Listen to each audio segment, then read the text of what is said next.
Last year, we planted our first garden in this side yard. It was productive, a little chaotic, and incredibly educational. This year, we decided to redesign it completely. Hi, we're Allison and Matt, and this is Little Kanuga Farm. I moved onto this quarter-acre suburban lot in 2023 in western North Carolina, and together we've slowly been turning it into a small homestead, so far with chickens, bees, and about 880 square feet of garden space. Don't forget to like and subscribe to follow along with our journey.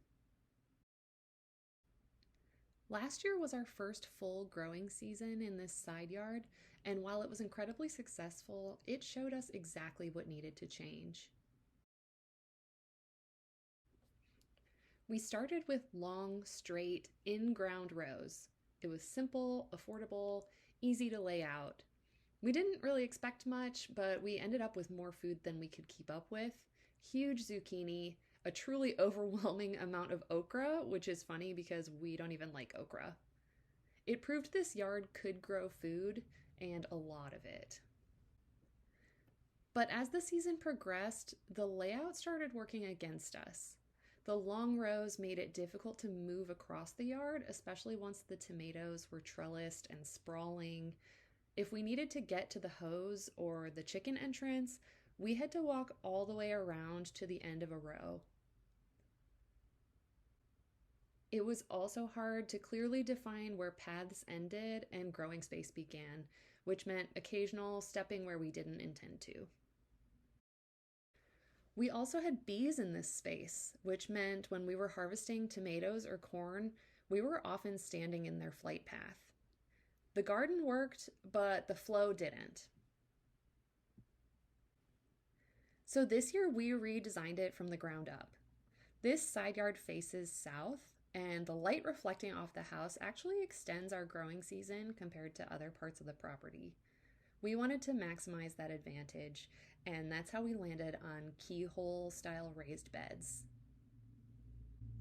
The beds are 12 inches deep, which is deep enough for strong root systems while still keeping costs reasonable.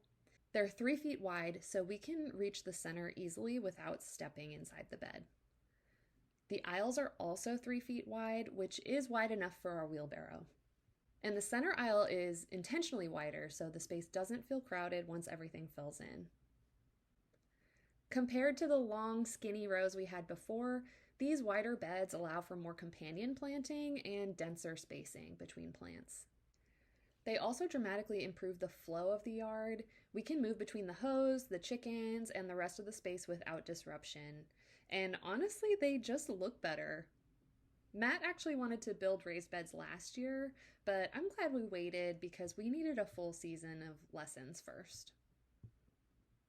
Thanks for being here at Little Kanuga Farm with us. Please don't forget to like and subscribe to follow along as we expand this garden. And we will also be giving a tour of our chicken coop and taking you on more adventures as they come up.